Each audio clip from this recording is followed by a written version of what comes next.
What's up, Bulldogs? Look, I know you've heard me talk about this before, but I want to tell you again why real estate is the best possible investment that you can make, because I know a lot of you guys are still not jumping on this, and maybe you don't understand it, maybe someone's never explained it fully to you, but I want to do that so that you understand this thing. I'm going to keep this video fairly short because it's not that difficult to understand here, okay? So here's the deal with real estate, okay? And I know interest rates are high. That's fine. That doesn't matter. Okay, let me tell you why. Okay, with real estate, the reason why it's such a good investment is because of leverage. Now, leverage scares people, okay, but this leverage kind of only works one way, to your advantage. The leverage does not work against you like if you got leverage trading futures in the stock market where you could get nailed, or with options. Okay, and let me tell you why. Okay, here's the deal. Let's say you got $100,000 to invest. Okay. No, that's a lot of money for some of you guys. That's fine, but listen though. All right, I'll just give you this example. If you get actually, let's make it 10,000. Let's say you have $10,000 to invest. Okay, you could buy stocks. All right, you could buy dividend yielding stocks. You could buy S&P 500, right? ETF. You could do any of that stuff. Okay, and let's say that you just diversified in the stock market, got the average return, and let's say you were killing it, get 8% returns, maybe 10% returns. That's great. That's fine. Okay. Now, if it's not in a tax deferred account like a 401k, then you are going to pay taxes on that. So whatever your returns are, it's going to be reduced because you're going to pay either short-term or long-term capital gains taxes. Okay. If you hold it for over a year, it'll be short-term or long-term, which is around 20%. But if it's shorter than that, if you're doing day trading or something like that, it's going to be long-term capital gain or short-term capital gains tax, so it's going to be pretty high. Okay, so we got that. Okay. Now, you could invest in a specific stock, right? There's been some examples, because when people say, "Oh, when I say the stock market doesn't make you rich," they say, "Oh, what if you bought Amazon? You bought all this stuff?" Okay, so maybe you could pick something if you're lucky and get a really good return on that, but you're not going to be able to get that return every year, and you're not always going to be able to guarantee that, and you could suffer a big loss, right? Most of the time, if I've ever bought stocks, I don't know about you, but I've lost money on the stocks. It's like it magically, the stock does the opposite of what I need it to do. So I don't know how that works magically every time. It seems like you should be able to pick a winner.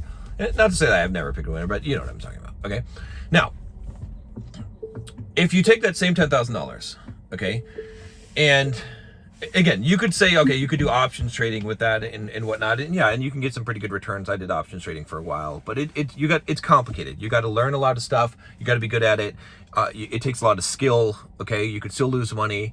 It takes some time to manage those trades and all that stuff. So it's not that easy to do. Whatever stock market strategy that you get, if you're getting 20% returns on your money, you'd be pretty damn happy. Okay, and if you could do that all day long, you should be running a hedge fund. Okay, but let's say that instead of taking the $10,000 and put it in stock market or something like that you put it in real estate. So when I say put it in real estate, I don't mean that you buy a $10,000 property. You can't even do that. That's right. Okay. What I mean is that you put 10% down on a $100,000 property. Okay. So you're going to borrow $90,000 from the bank. Now, with the stock market, they're not going to allow you to do that. The broker, you can have a margin account and they'll allow you to borrow like 60% of your account value or so. It depends on maybe 100%, but if it's 100% of your account value, if you had $10,000, they'd let you borrow 10, so you'd have the purchasing power of 20,000. Okay, that's it. All right, now yeah, you can use some leverage and stuff like that, but the leverage works against you too. So, and they'll call you on if it goes south, your margin will get called, and that means that you have to now pay up extra money to keep your position. So I don't want to get into the complex details of it, but I'm just saying this for the people that do understand this, to understand that I understand this. Okay, so we'll go back to the real estate scenario. You put $10,000 down, okay, on it. So you're borrowing 90%, and yes, banks will loan you on 10%. Yeah, a lot of times 20% is easier to get, but there's various ways you can do 10% down. You don't need to though. You can do 20% down. That's fine. Okay, but for this example, we're going to do 10%, so I can show you the power of the leverage, because sometimes it could be even greater than that. Okay, now if that property goes up in value, right, by let's say 4% in a year, okay, which is kind of around the average, what is your return on your money? Pop quiz. All right, you might think that your return is 4%. Okay, and then hey, if you're renting it out, maybe you're getting some cash flow, so maybe you're making like 5 or 6%. You got some depreciation coming in, so that offsets some of your income, right? So that might be what you're thinking about, and you're paying down the principal a little bit on the property, so maybe you're getting like 6-7% return. Wrong. If it appreciates 4%, if it goes up 4% in value, because you only put $10,000 in, that 4% in value means that the house value went from $100,000 to $104,000. Okay, so you made $4,000 of a gain on your $10,000 investment. What is that return? That's a 40% return. And that's a 40% return before we've counted any cash flow that you may have gotten, which we're going to negate that because with the interest rate so high, you're probably not getting any cash flow on the property. It might even be slightly negative. I guess you're going to maybe take a little bit of a loss on paper there. We haven't accounted for the depreciation, which can offset some of your taxes. But again, we could eliminate that because we could say, oh, well, you're not a real estate professional, so you don't qualify for that, and you make too much money to have it deduct off of your. So that's fine. We could say that, okay. And the principal pay down, we haven't counted that as well. You're going to pay principal on this loan. So really, your 40% could be more like 45, 50% return on your money, okay. Where are you going to get a 40% return on your money? Now, as far as risk, like, oh, there's a lot of risk involved with that. What if the property value goes down? Well, traditionally, property values really don't go down, at least not over a 5 to 10 year time period. Yes, there has been times where markets crashed, but even if it goes down, okay, if you did a fixed payment loan, your payment stays the same. You're still renting it out for the same. You're not losing any. You're losing some money on paper on your return, but it's not costing you, and you hold on to it until it will go back up, right? And unlike stocks, which can go down to zero, real estate eventually does go back up, and it always goes up higher, okay?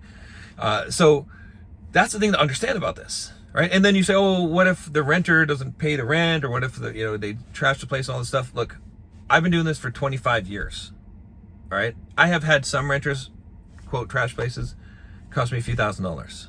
I've had some renters not pay rent. I could probably on my hand count the number of probably 5 renters at the most in 25 years, and I have a lot of properties. Eviction. It costs a little bit of money to do that, not a big deal. If you have a good property management company, it's fine. You don't have to manage the properties yourself. You get a property management company. So tell me how real estate is a bad deal. Tell me how it's not the best investment that you could ever possibly make, okay? Not only that, but we haven't even talked about, there's no taxes on this gain, or you can avoid the taxes on the gain doing 1031 exchanges. You can do a cash out refinance. There's a lot of things that you can do here in order to reduce your tax burden. Plus, you could buy a property and you can do a cost segregation study, and you can take the depreciation immediately, especially if you can qualify as a real estate professional. But for most people, that's not going to be an option. But my point is that the returns that you make on real estate are insanely good, even on a bad deal. If you put 20% down, you've got a 5x multiplier. And if you can get in for like 5% down, which you can like as a first-time home buyer, and then you eventually rent the property out, you're leveraging at a 20x lever, meaning that whenever it goes up, if it goes up 10% in value, you multiply that by 20 and you're getting a 200% return on your money. That's pretty insane.